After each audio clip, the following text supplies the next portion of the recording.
Hoy estamos a 22 de mayo de 2025. Esto es, compañeros y amigos, la mesa grillera, una mesa grillera muy disminuida, casi podríamos decir que desangelada, pero en modo alguno creo yo que nos vamos a desanimar, ¿sí? Quizá llegue en el transcurso de estas horas alguien más, pero por lo pronto estamos aquí, nuestro querido amigo José Antonio Lomas. ¿Sí? ¿José Antonio? Antonio Lomas, sí. Ya te puse un José ahí adicional. Bueno, Toño, estuvimos aquí comentando algunas cosas y decidimos que fueran solamente dos temas los que abordáramos este día. Y tú los tienes ahí escritos. ¿Nos podrías decir? Permítanme. Aquí está.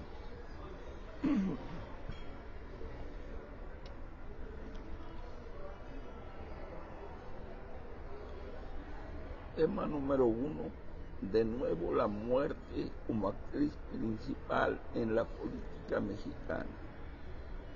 Tema número 2. Banderas de Morena cada vez más raídas. Son los dos temas. ¿Cuáles son los nombres de los muchachos que fueron asesinados esta semana, Jorge? No lo recuerdo.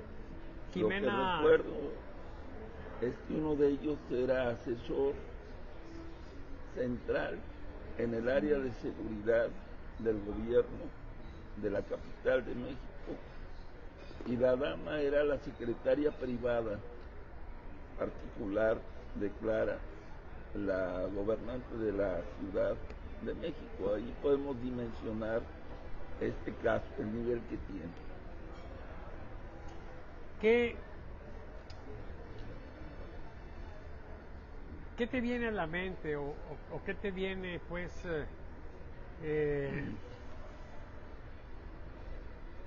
al deseo? Ah, qué caray, ¿qué fue esto? ¿Qué te viene?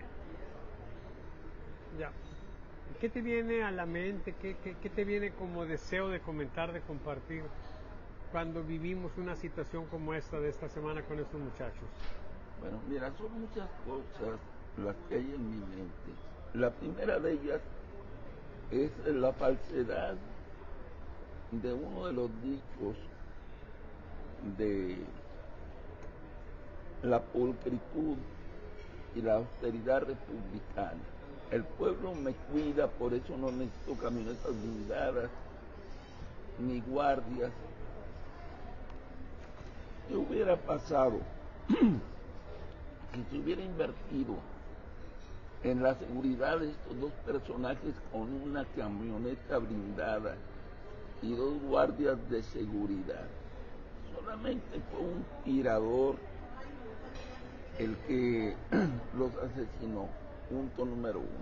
La mayoría de los funcionarios de medio nivel y de cierto nivel andan desprotegidos, y eso a mí me parece algo realmente terrible. ¿Por qué? Porque normalmente me han dicho, cuando tú quieras dañar a alguien, no le pegues en la cabeza, pégale en los pies, y eso le va a hacer más daño que si los asesinara. ¿A qué me refiero con esto? Parte de los pies de la gobernante de la capital y de la presidencia eran esos dos elementos. Ahorita, tanto Claudia como Clara recibieron un mensaje contundente, y es: acuérdense, nosotros teníamos un pacto, se está rompiendo este pacto, ya lo rompieron, nos están atacando, están permitiendo que a nuestros compañeros de trabajo se los lleven a Estados Unidos. nos están dañando porque nos están decomisando nuestro producto de venta. Me refiero a la delincuencia organizada y a los narcotraficantes. Se acabó el pacto y a toda acción hay una reacción. Y parte de la estrategia viene desde dentro del gobierno porque los C5, las cámaras, se inutilizaron precisamente a la hora que se cometió el crimen. Y esto nos indica que tal vez hasta pueda ser un crimen de Estado, no porque lo haya ordenado la presidenta o la jefa de gobierno, no, sino porque gente dentro de la estructura estuvo coludida. No se entiende de otra manera cuando te inutilizan una cámara que solamente puede inutilizarse desde cierto punto. Se sabía la hora y el lugar en que se iba a cometer el crimen. Y otra cosa, una torpeza, podríamos decir entre comillas, genial, aunque sea increíble. Ningún funcionario público debe de seguir una rutina. Y esta pareja seguía una rutina. Diariamente a la misma hora pasaban por el mismo personaje. Yo, a mi nivel, no sigo rutina. Salgo a diversas horas de la casa, me muevo en camión, me muevo en Uber, y no porque me preocupe por un atentado, sino porque yo tengo esa estructura mental, no facilitarle las cosas a las posibilidades. Simple y sencillamente cómo pegarle a alguien que está con una rutina establecida, alguien que no tiene elementos de seguridad, alguien que no trae una camioneta blindada, es blanco fácil, tan así que nada más fue un tirador primero. Ahora se están generando historias de que una camioneta, una moto, esto, lo otro. La realidad es que ese tirador, después de haber cometido su crimen, salió corriendo. Ahora ya se dice que es una banda y que ya los identificaron, que se refugiaron en el Estado de México, esto, lo otro. Se están generando muchas historias que yo considero que tienen mucha falsedad. No sé si viste la imagen que ya es pública, que ya ha corrido mucho en redes sociales, de la presidenta, la cara tan terrible que se le vio en el momento que le dieron la noticia en la mañanera. Un martes de seguridad, cuando el tema obligadamente se trata en la mañanera. Una hora en que iba a ser tema nacional, porque a fuerza lo iban a tener que comentar en la mañanera. O sea, no fue a las 10 de la noche. Regularmente este tipo de crímenes se acompañan de la oscuridad. En la noche es preferible cometer un crimen en la mañana. Sin embargo, estratégicamente se empató con la hora de la mañanera. Cuando Harfuch estaba en la mañanera y se tenía que comentar el tema fuerza obligadamente en la mañanera. O sea, ahí está el rompecabezas tan importante. Fue un golpe a las piernas del sistema gobernante. ¿Por qué razón? Es porque ya se rompieron pactos, acuerdos, y de alguna manera el crimen organizado tiene que responder.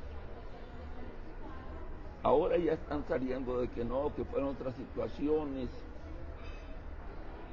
pero tiene una estrategia de profesionales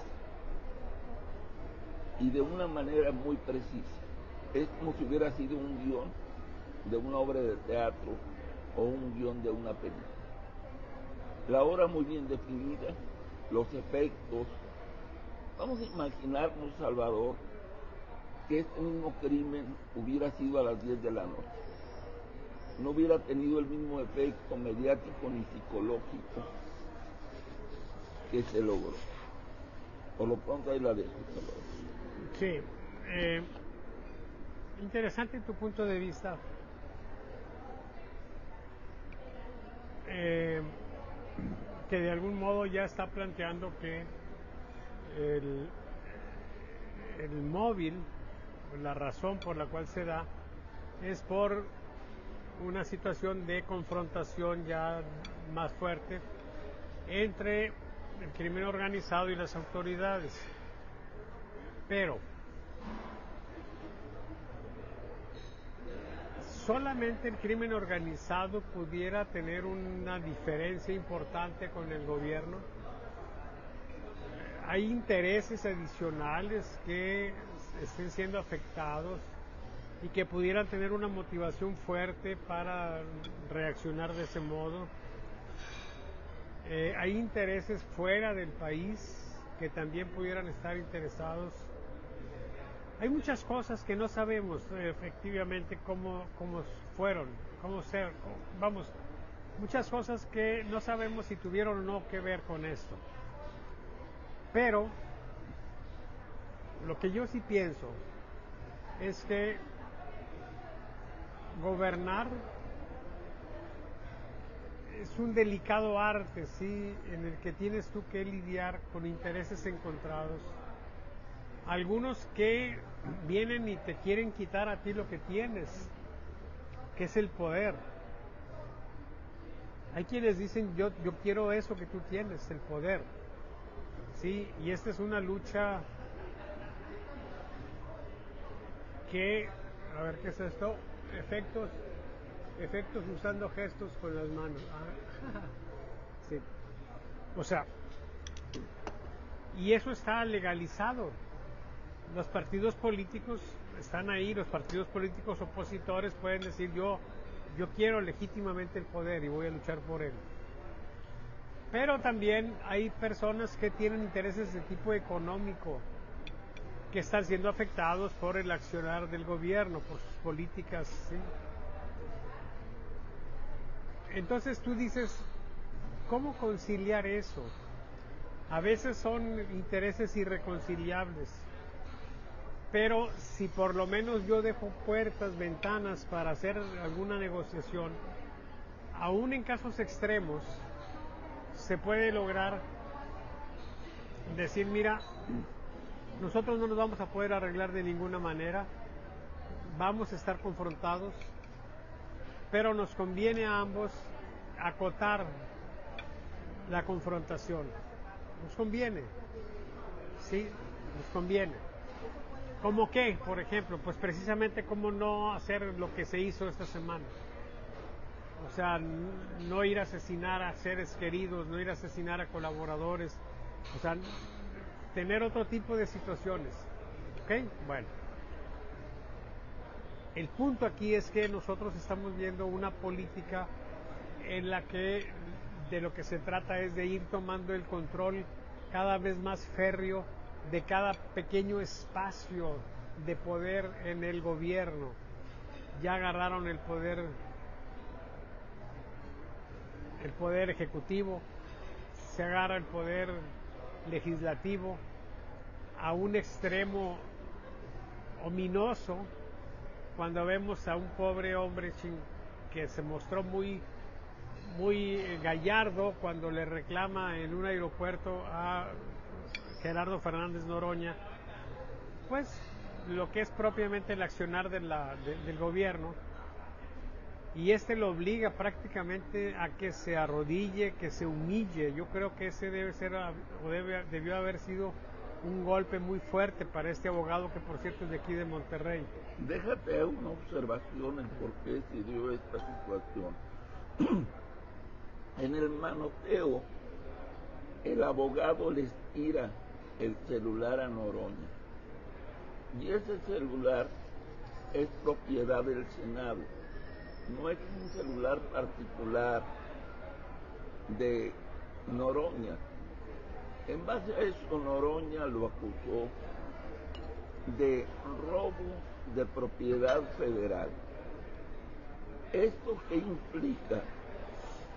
Cárcel preventiva oficiosa.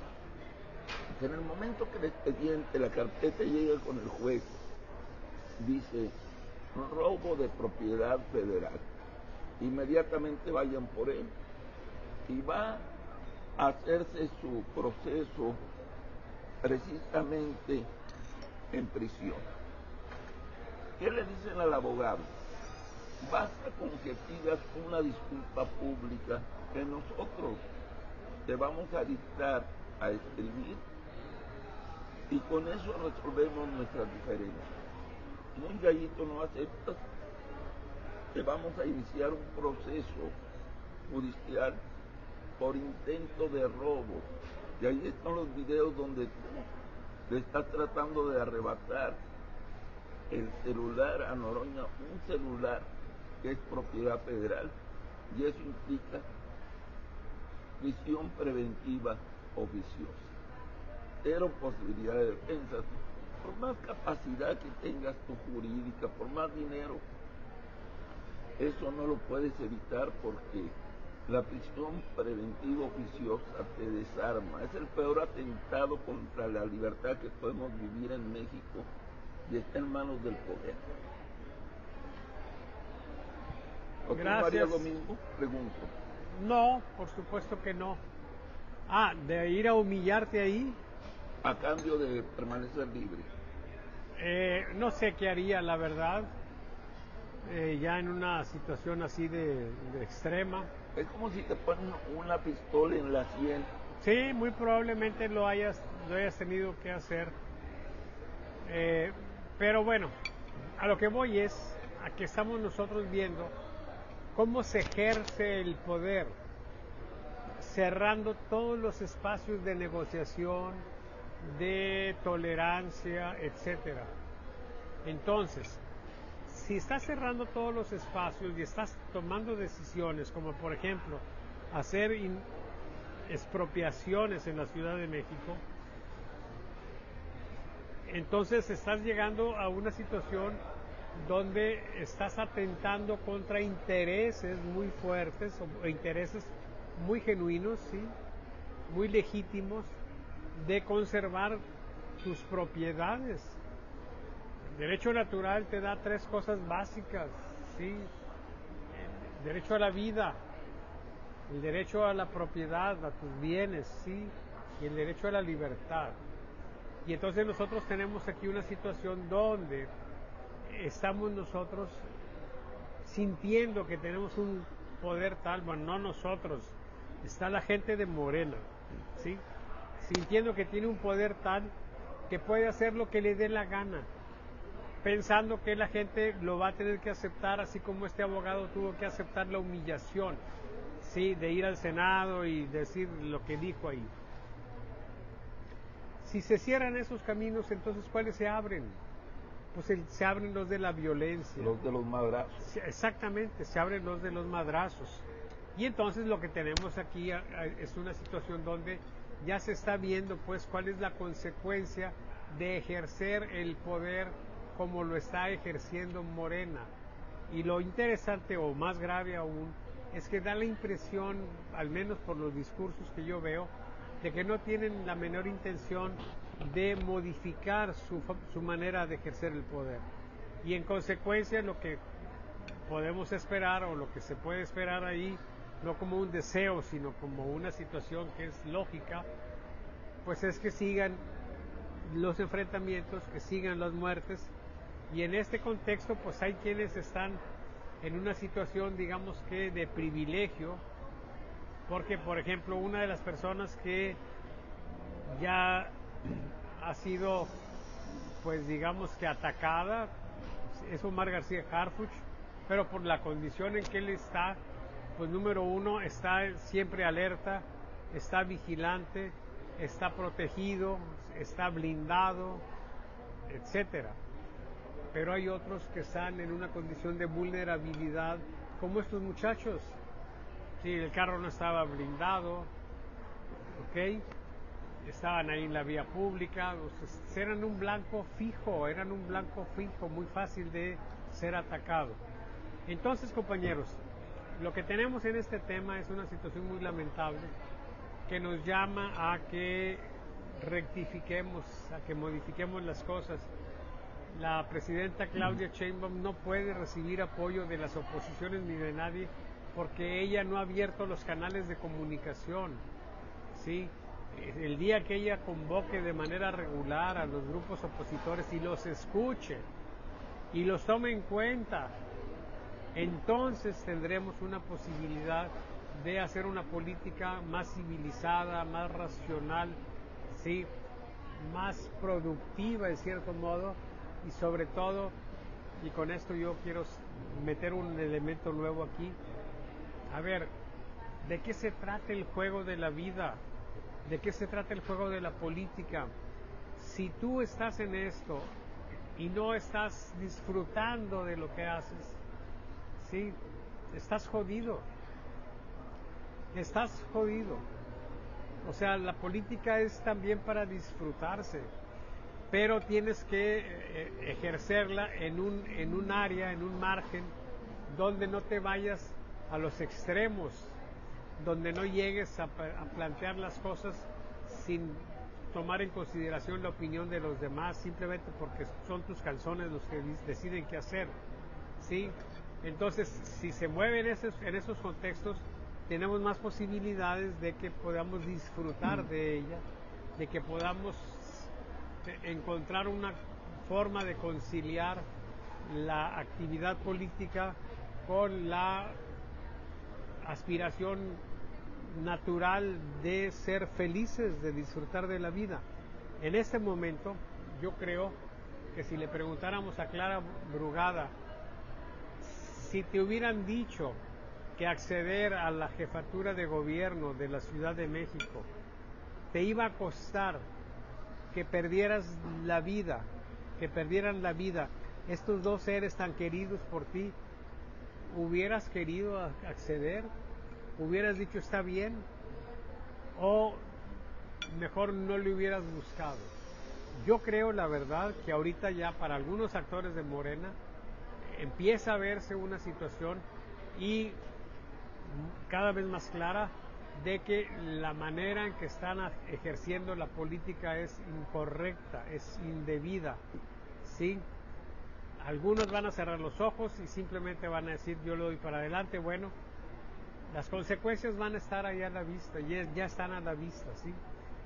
En este nuevo contexto.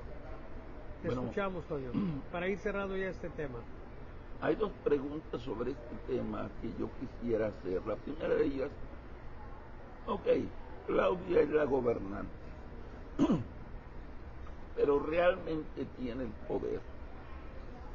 La imagen de la mañanera con Claudia recibiendo un papelito, el cual dobló con manos temblorosas y con una cara desencajada a un lado de Harfuch, que parecía no entender o querer evadir la realidad.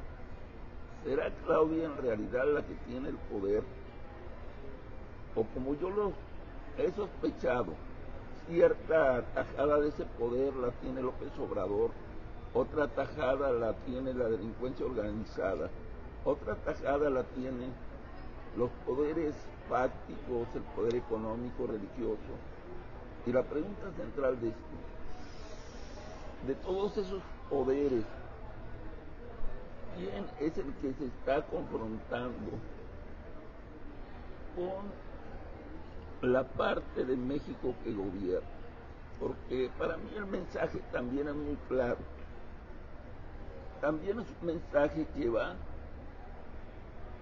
hacia el pueblo.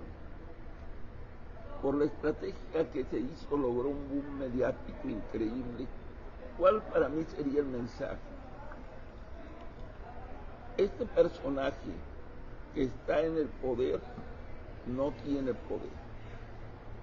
El poder lo tenemos nosotros, que es el poder de la violencia,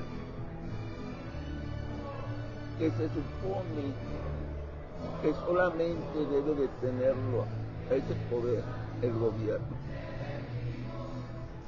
Y el punto número 2 que quisiera comentar y que no debemos de olvidar, la cantidad de gente de Morena que ha sido asesinada, los candidatos, la gente de poder en los municipios que está siendo asesinada.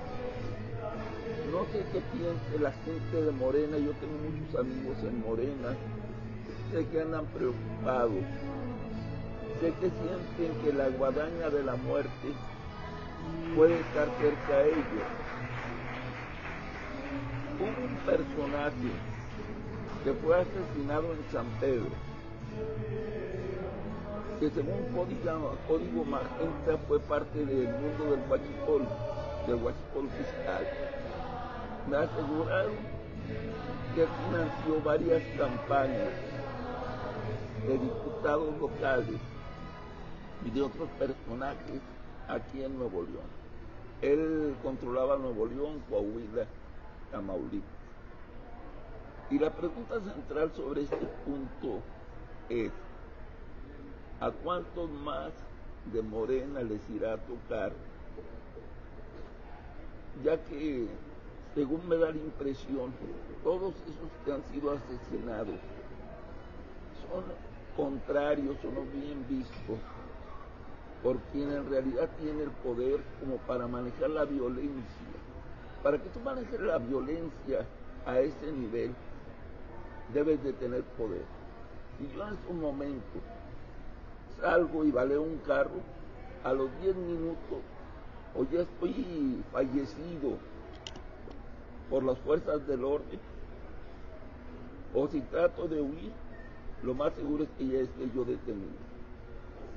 Pero si tengo el poder para ejercer la violencia, puedo llegar limpiamente y eliminar a todos los que están hoy día en este lugar acompañándonos en otras mesas, salir como nada y hacer mi recorrido de huida, el cual me lo van a facilitar. O sea, ¿quién es en realidad el que está atentando contra quien está gobernando? Y pregunto, ¿realmente Claudia en estos momentos tiene el poder? Yo lo dudo como están las cosas. Ahí la dejo, Salvador. Sí. Bueno, qué caray.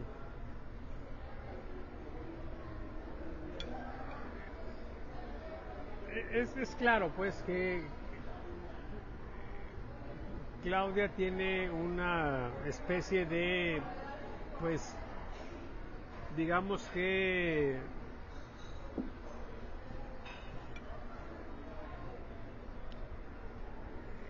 compartición del poder con López Obrador, ¿sí? Curiosamente López Obrador no ha aparecido y sí es un tema que valdría la pena tocar, pero yo creo que en este caso nos apartaría un poco del tema de los asesinatos, ¿sí? Yo creo que lo que estamos abriendo, el capítulo que se está abriendo, es uno en el que ya están participando los grupos confrontados en actos muy fuertes, de altísimo nivel, que para algunos, me incluyo, pues tomó por sorpresa, porque para empezar, estos muchachos yo ni siquiera sabía de ellos, no los tenía ubicados en el radar, pero luego va saliendo información de la cercanía que había, de las responsabilidades que estaban atendiendo, y luego vemos el impacto mundial que tuvo esto, y entonces decimos, caray, estamos ante una situación muy grave, muy fuerte. Salvador, no solamente era gente de primer nivel de Clara, se ve en la mañanera de Claudia que también a ella le pegó terriblemente. Su actitud, su expresión corporal, su rostro. Si hubieran sido algunos extraños que no tuvieran ningún impacto filial y de trabajo con Claudia, su actitud hubiera sido otra. Es más, si hubieran asesinado a un gobernador de un estado, no le hubiera pegado tanto como le pegó este hecho a Claudia. Hubiera dicho, no vamos a permitirle a la impunidad, vamos a estar investigando, muy pronto vendrá el fiscal a informar, se acabó. No, pero esto fue un madrazo directo, no solamente a Clara, sino también a Claudia, Además que claro, se tienen que deslindar y decir, no, esto nomás le pegó a Clara, a Claudia no. Pero fue un golpe de dos bandas. Como se hace en el billar, tú golpeas una bola para que rebote y golpee otras dos o tres. Eso ocurrió. Muy bien. Entonces, compañeros, lo que tenemos pues es una situación, les decía, que abre un nuevo capítulo, ¿sí? Escala pues la confrontación, que debería de ser hasta a veces divertida, ¿sí? A veces hasta sana. Sí, y entonces llegamos a una situación donde ya estamos teniendo pues a la muerte como protagonista, ¿sí? Como protagonista importante de la política nacional. Y abre capítulos ominosos porque esto, a como se ve, cómo se da el manejo político, no da la impresión de que vaya a tranquilizarse. Más bien creo que tiende pues a hacerse todavía más grave. Y yo con esto quisiera por lo pronto dejar aquí el tema, ¿sí? Para que entremos a un segundo tema que es un poquito más corto y que tiene que ver con las banderas de Morena. Miren, tenemos un partido gobernante que llega al poder con una serie de banderas aquí, no sé si las pudiéramos ir anotando, Toño, valdría la pena. Y los invito, no sé si me están viendo algunos compañeros porque están muy calladitos. Si alguien anda por ahí, dígame si él se acuerda de alguna otra bandera de este partido de Morena. Sí, Jesús Andrés Miranda, mira, ya llegó, saludos a la mesa grillera, te mandan muchos besos, hartos, dice Antonio Lomas. Dice, saludos doctor Borrego, déjenme ver qué más dice. Estamos comentando de las banderas de Morena y quisiéramos invitar a los compañeros a que gusto en verlo y escuchar excelentes comentarios. Muchas gracias, J.M. García. Miren, a ver, ¿cuál es la gran bandera? La hiperbandera, sí, la megabandera de Morena. El tema de la corrupción, ¿sí? Entonces, ¿anotamos ese tema, Toño? Sí. Entonces, lo anotamos ahí de una vez. Entonces, corrupción. Sí, si quieren ahorita nada más los vamos a anotar y luego ya hacemos comentarios sobre ellos, ¿ok? Pero evidentemente una de las grandes banderas de Morena fue el tema de la corrupción. Ya, ¿ok? Entonces, ¿qué otra bandera manejó Morena? La austeridad. La austeridad, ¿sí? La austeridad. ¿Alguna otra bandera que se les venga a ustedes en mente, compañeros? La democracia. La democracia. A ver, ¿era una bandera de Morena la democracia? Sí, la democracia, el no engañar. Ah, bueno, ahí hay una expresión muy interesante. No mentir. Así es.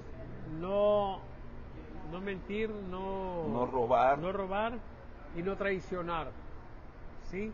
Hay tres banderas juntas.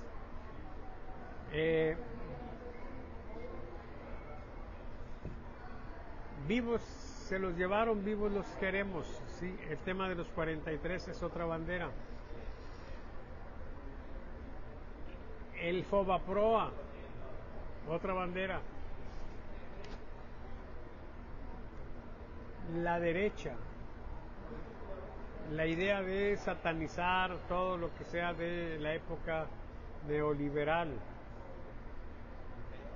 Quizá haya más banderas, sí, que haya manejado la 4T,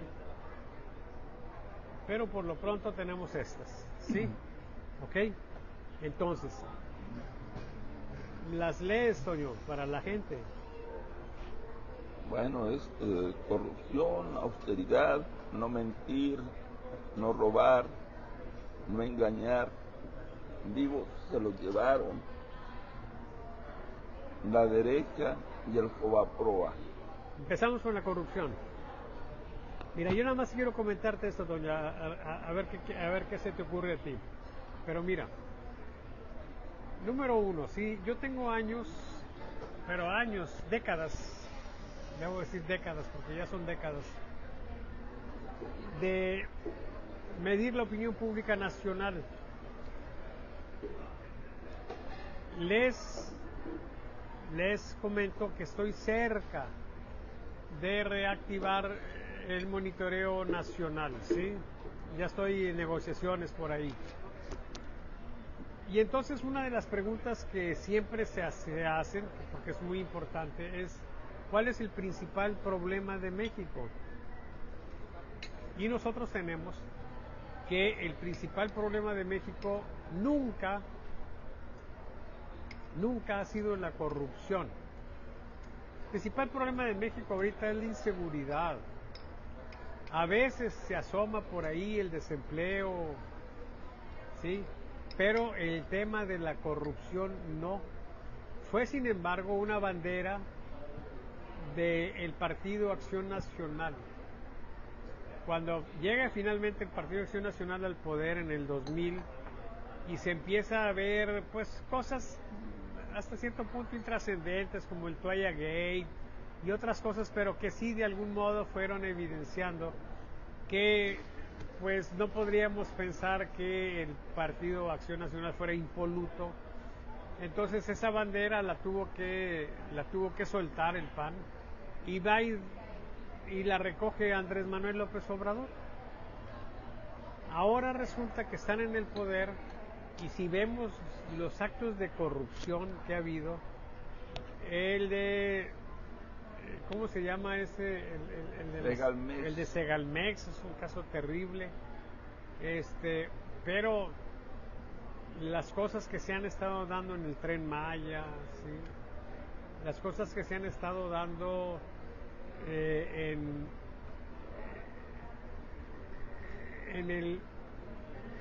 el desaseo que hay en la asignación de contratos para las obras, etcétera, ¿sí? Los sobres que han estado circulando, las evidencias que ha habido, pues evidentemente es una bandera que ya está totalmente deshilachada, deslavada, ¿sí?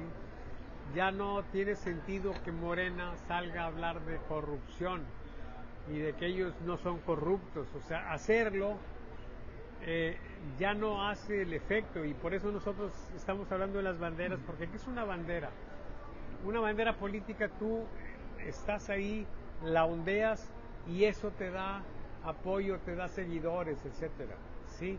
Entonces hace unos cuantos meses o años, cuando salía Morena y hablaba de la corrupción, restregándole pues a los partidos, a los gobernantes anteriores, los actos de corrupción en los que habían incurrido, le generaba cierto entusiasmo, sí, de algunos de sus seguidores.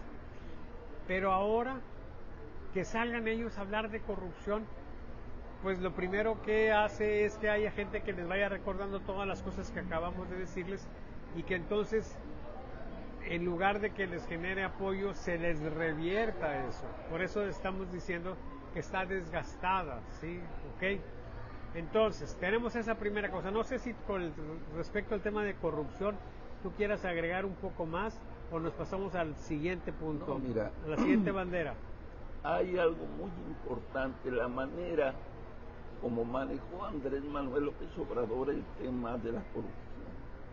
La corrupción es algo que nunca le ha interesado al mexicano, porque sabe que es el aceite que quita la oxidación de acción de nuestra burocracia. El mexicano sabe que si necesita un permiso, utiliza ese aceite de corrupción y le pueden agilizar el permiso. Si uno va con un notario público, no todos, pero muchos sí, y le dice, oye, necesito este trámite. No, pero es que tengo una pila de trabajo, espérame 3 meses. Pero si usted llega con unos billetes por delante, esos 3 meses se van a transformar en 10 días. Déjame hacer un comentario sobre esto de la corrupción. Hay muchas colonias donde los recibos de la luz mañosamente ya no están llegando físicamente, sobre todo colonias donde hay personas de la tercera edad viviendo que no saben manejar las aplicaciones en las redes sociales. Llega amablemente el señor de la Comisión de Electricidad, te toca la puerta y le dice: oiga, venimos a cortarle la luz porque se venció hace 2 días y usted no acudió a pagarla. Entonces el ciudadano le dice: oiga, denme una oportunidad, hombre, no me llegó el recibo. No, pero usted ya sabe, puede buscar en la aplicación, ya sabe más o menos los días en que se vence. Y el ciudadano normalmente dice: ¿y no podemos hacer algo? Sí, pues son 2,000 pesos del recibo, si me dan unos 500 pesitos podemos arreglar y le puedo dar unos días para que usted pague su recibo sin que le perjudiquen nada. Va el señor, saca el 500 y se los entrega. Y hay muchas acciones de corrupción similares, por eso al pueblo no le interesa.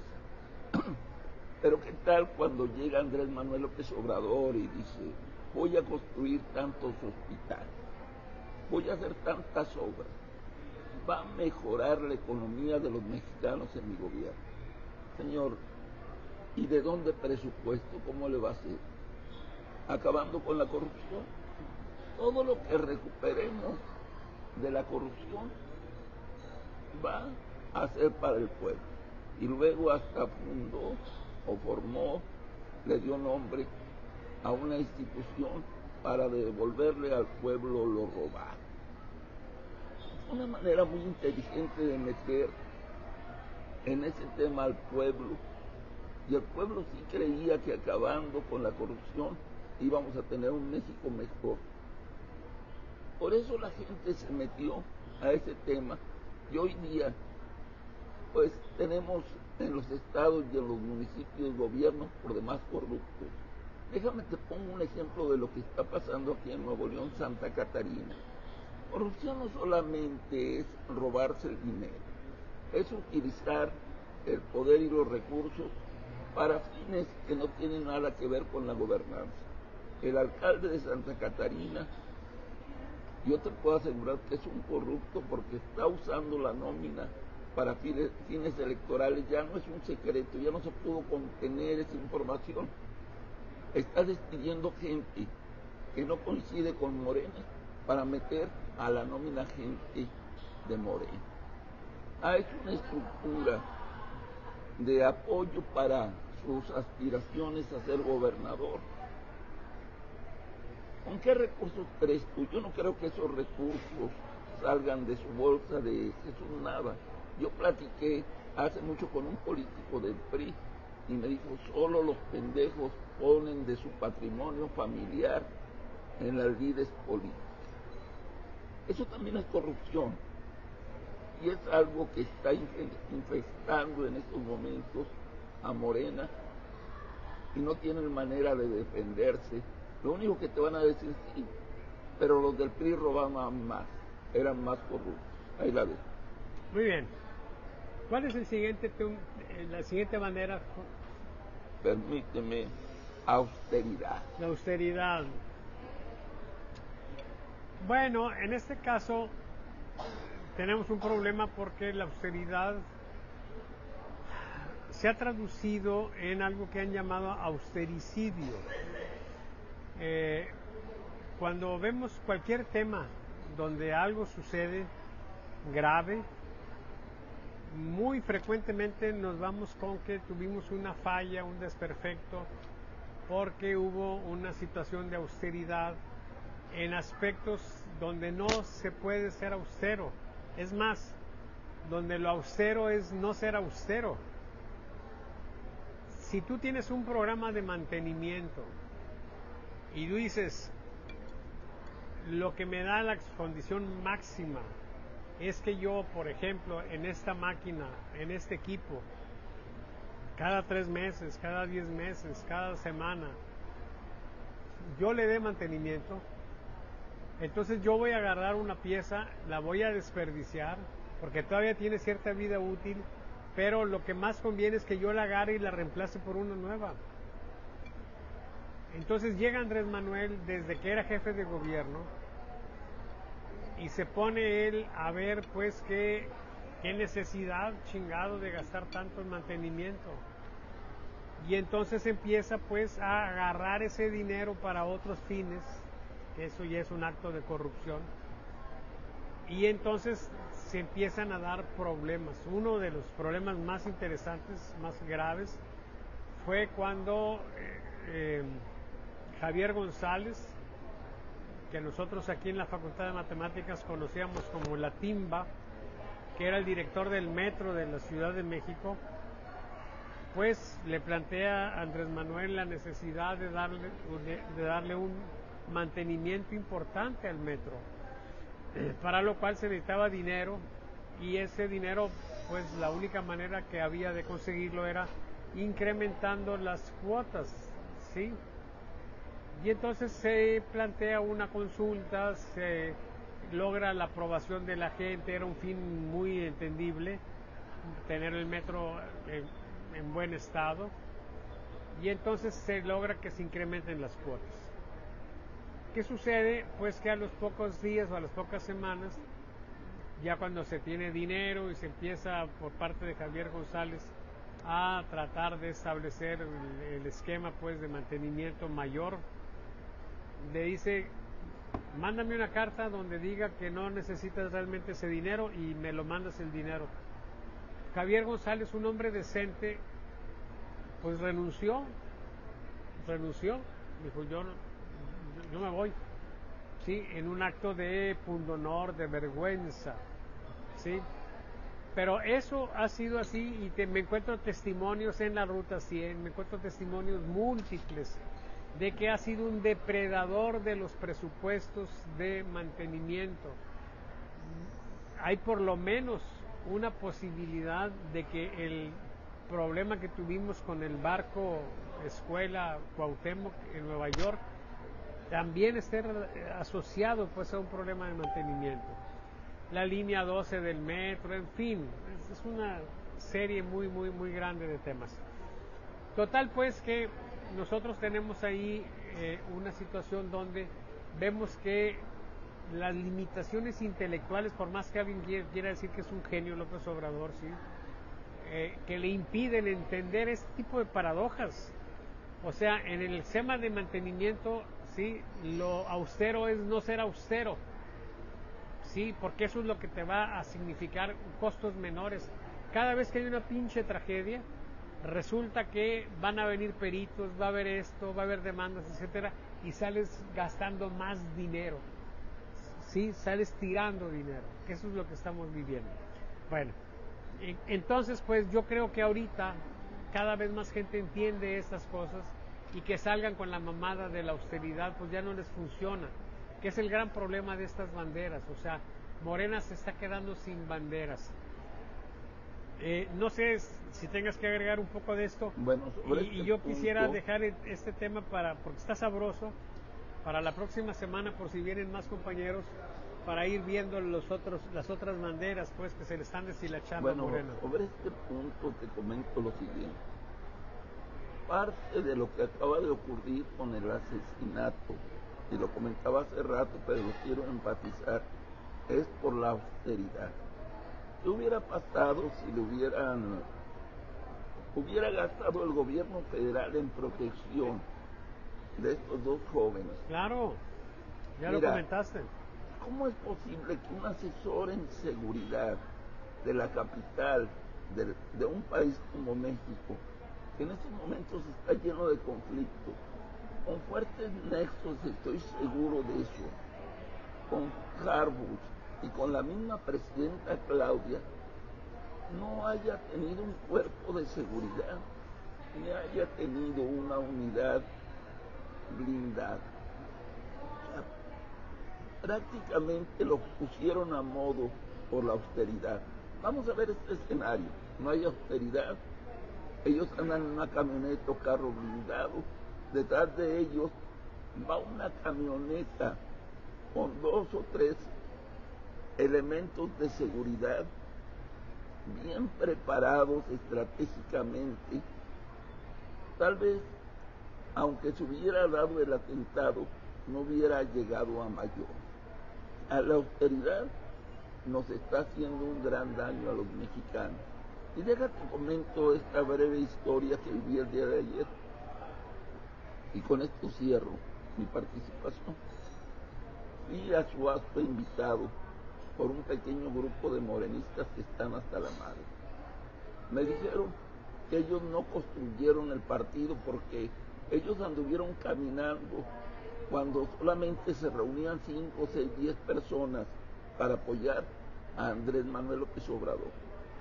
Hablaban con gente del PRI, del PAN, con gente sin partido, y les decían esas personas a los cuales querían convencer, no, yo no voy a ir con ese pobre viejito loco. Así lo calificaban a Andrés Manuel López Obrador, y tal vez no se equivocaron. No, pues, Morena, ¿qué es eso? La cuarta transformación no entendemos qué es eso. O sea, y fue creciendo el partido. Hoy día ya gobierna Suazua, pero me dicen que se sienten traicionados los mismos morenistas, que la gente que está en el poder ha pisoteado a Morena. Ahí la dejó Salvador Borrego. Sí. Sí, la maquinita, sí. Bueno, compañeros, pues ya nos vamos, compañeros. Vamos a esperar la próxima semana a ver qué pasa. Quizá estamos ante el final de las mesas grilleras. No creo. No, ¿tú no crees? No, sí. No.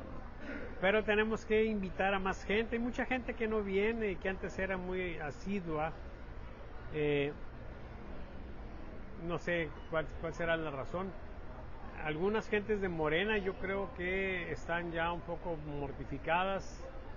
Debe haber una crisis entre la gente Morena. Yo te lo dije. No, 15%. Yo te lo dije el día que Ernesto Cerda se molestó mucho conmigo porque Ajá. critiqué a un compañero que no viene a las mesas grilleras. Ajá. Porque ellos se crearon un dogma, defender lo indefendible. Y como no es posible ya que hagan tal defensa, pues yo creo que por eso prefieren estar alejados de los escenarios públicos. Ajá.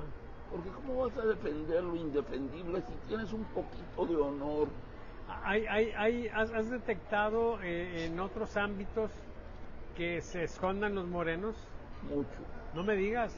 ¿Y qué está pasando? Gracias, qué amable. Sí. En privado se quejan, señalan, dicen, pero en público se niegan a hacerlo.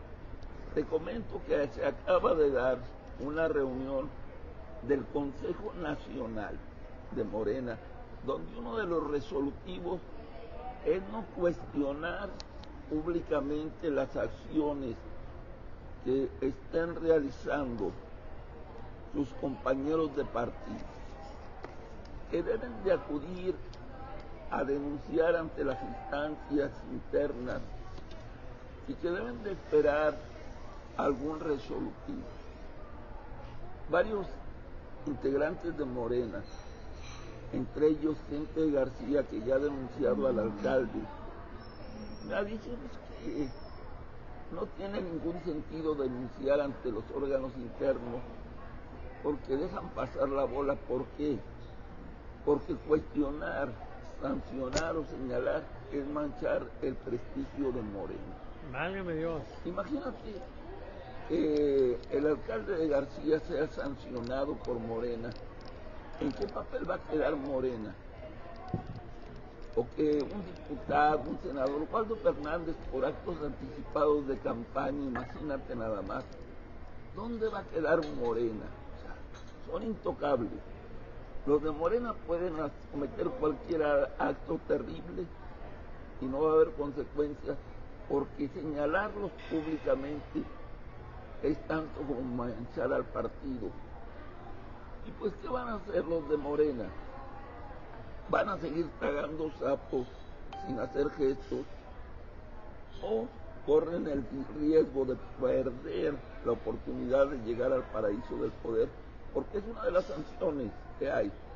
Si tú cuestionas a un compañero diputado, a un compañero senador o alcalde, corres el riesgo de que aunque sea un acto de corrupción evidente que tú estés señalando o de desviación de los principios de Morena, corres el riesgo de que el sancionado seas tú por estar atentando contra la unidad y la imagen del partido.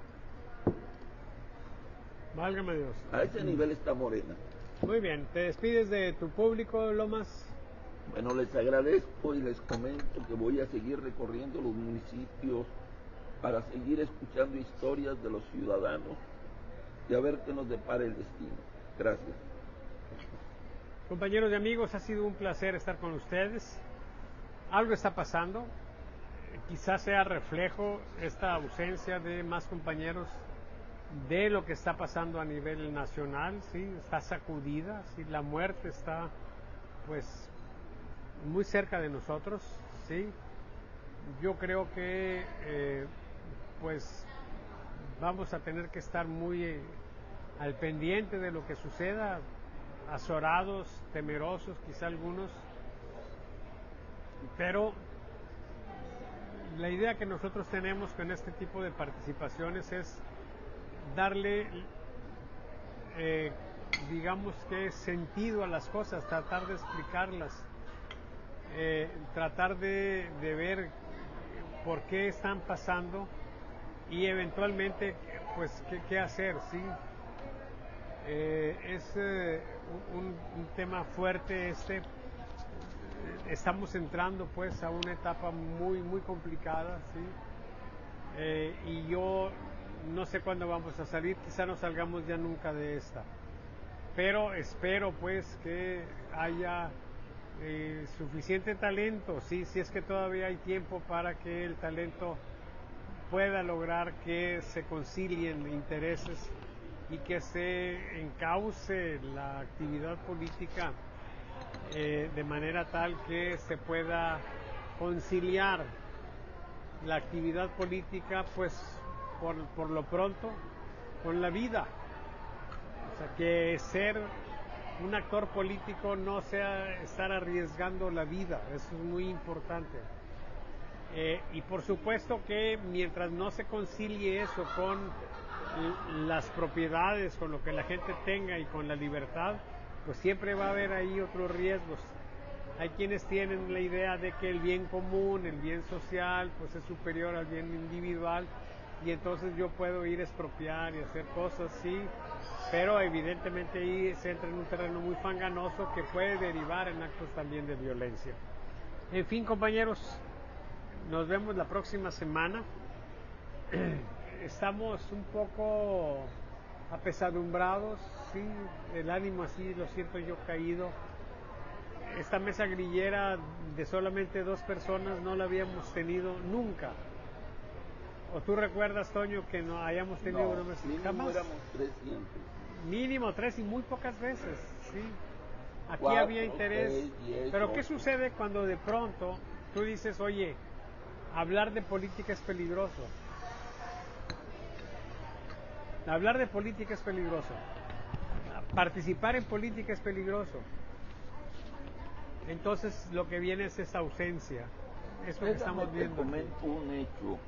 Ya te habías despedido, pero te escuchamos. No voy a hacer público el nombre, pero sí el hecho.